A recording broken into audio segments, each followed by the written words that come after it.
Dear students, today's topic is kinetic theory of gases, and we have to find the derivation of pressure on the basis of kinetic theory of gases. So first of all, we have to discuss what are the different postulates of kinetic theory of gases.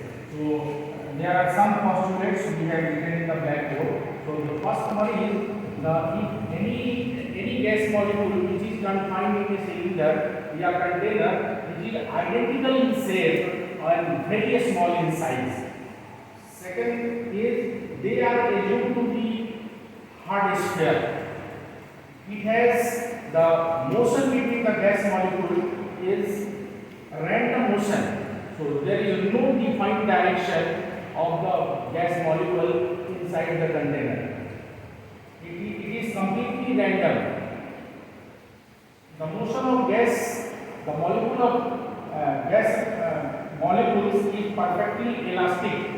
It means perfectly elastic means the linear momentum and kinetic energy both conserved. Very small timing of collision because gas molecules are very close, and so the time of collision of two successive molecules is assumed to be very small. Its path is free path. It moves in straight lines, and the distance between, because they are very close, so it is completely moving in a straight lines, and that particular distance is known as free path. And when we calculate the mean of the all distances, so it is named as mean free path. This law, this postulates the motion is guided by Newton's laws of motion. And the last one is there is no effect of gravity on the motion of gas molecules when it is moving inside a container. So we have to find the derivation for pressure inside the container.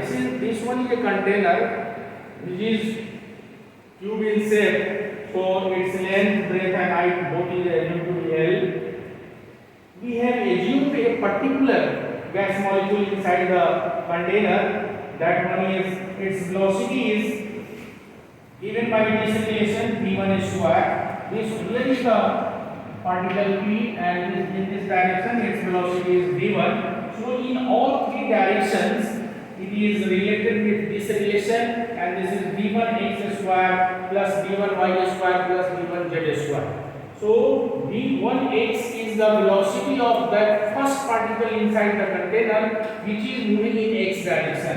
v1 y is the velocity of the particle which is moving in the y along y axis or y direction, and v1 z is the velocity of that first particle which is moving along z axis.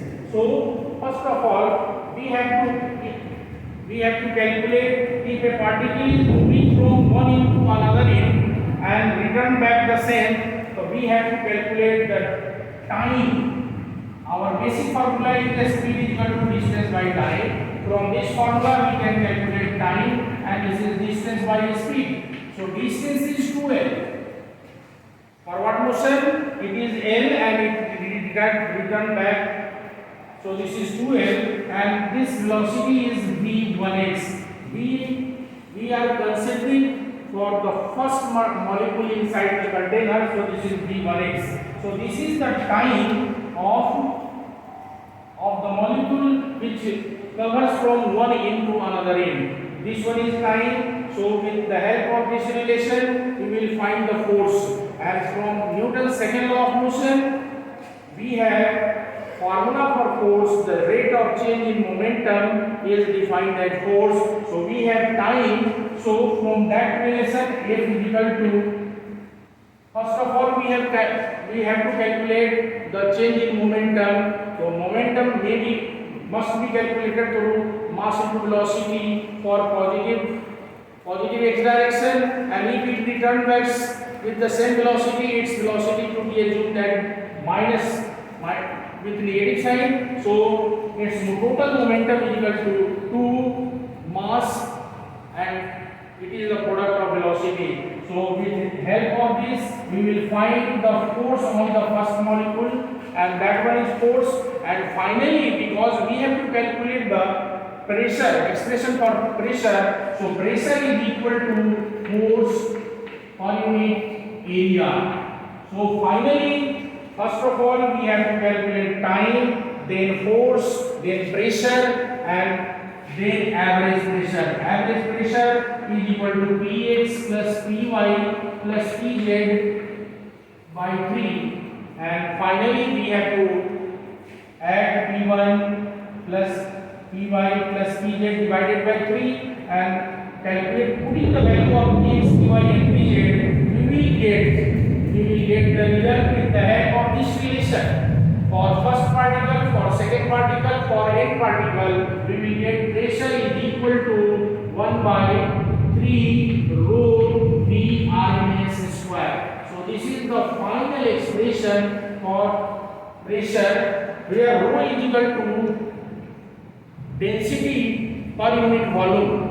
So the density per unit volume, so pressure is equal to 1 by 3 rho V RMS square. So in this part, there is a very important relation.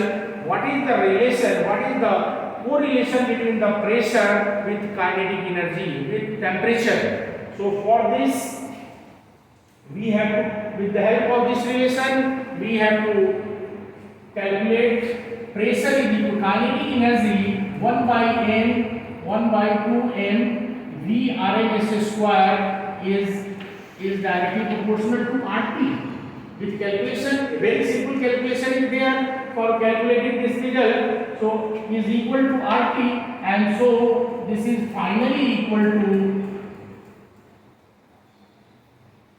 it is directly proportional to temperature, absolute temperature. It means at absolute temperature,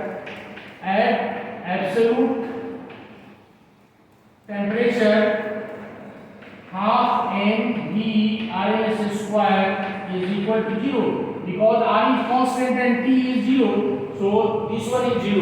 If kinetic energy is 0, it means mass, this term may not be 0, so V RMS square must be 0. So here we have half n, this may not be 0, mass 0 नहीं हो सकता, R is already constant, so V RMS is equal to 0. So this result gives us a very important result, that at absolute temperature the molecular speed of the gases ceases, means it has no velocity, the motion becomes stop. मतलब there is no random motion, there is no movement of the molecules of the gas at absolute temperature. So this one is the concept of kinetic energy of the gases. Related with this help, we have to calculate the expression for pressure, and finally we have to correlate with the kinetic energy of gas molecule, how related with absolute temperature. So we will get the at absolute temperature V RMS is equal to 0.